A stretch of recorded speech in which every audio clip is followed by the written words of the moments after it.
بسم الله الرحمن الرحيم، والصلاة على أشرف المرسلين سيدنا محمد صلى الله عليه وسلم.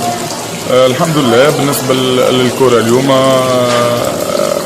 تقريبا هي تكملة للشغل البدني اللي كنا قمنا به في ال10 يوم هذوما، واللي كانت خلتهم 14 حصة تدريبية، وكانت تدريبات شاقة طبعا بدنيا لتجهيز الفريق بدنيا، لأنه كان الهدف الأول والأخير من المعسكر اللي برمجناه وهو الارتقاء بالمستوى البدني للاعبين.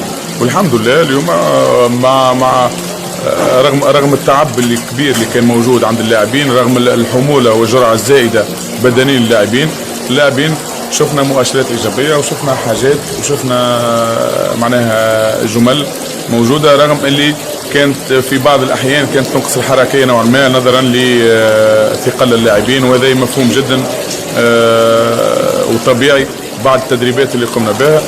ان شاء الله نواصلوا معناها توا اليوم بعد الكوره نتاع اليوم انتهت المرحله الاولانيه اللي قعدنا لها 10 يوم تقريبا، والبرمجه هذه كانت البرمجه في المرحله الاولى تبدا من يوم اول تدريب هو 24 اللي بدينا فيه التدريب الى غايه المباراه نتاع اليوم. بعدين ندخل في المرحله الثانيه من بكره، وان شاء الله معناها لحد اليوم الحمد لله. حاجه اخرى استفاده من المباراه هذه هو معناها تقريبا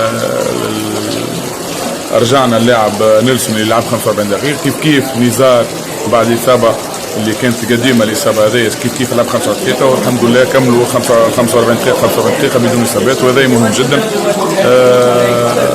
إن شاء الله ندخل في المرحلة الثانية من بكرة، وإن شاء الله نكونوا في مستوى معناها طيب بدنيا نحكي يعني، لأنه فنيا ما عندنا إشكال كبير. إن شاء الله نكونوا في مستوى طيب إلى غاية نهاية التربص هذا إن شاء الله.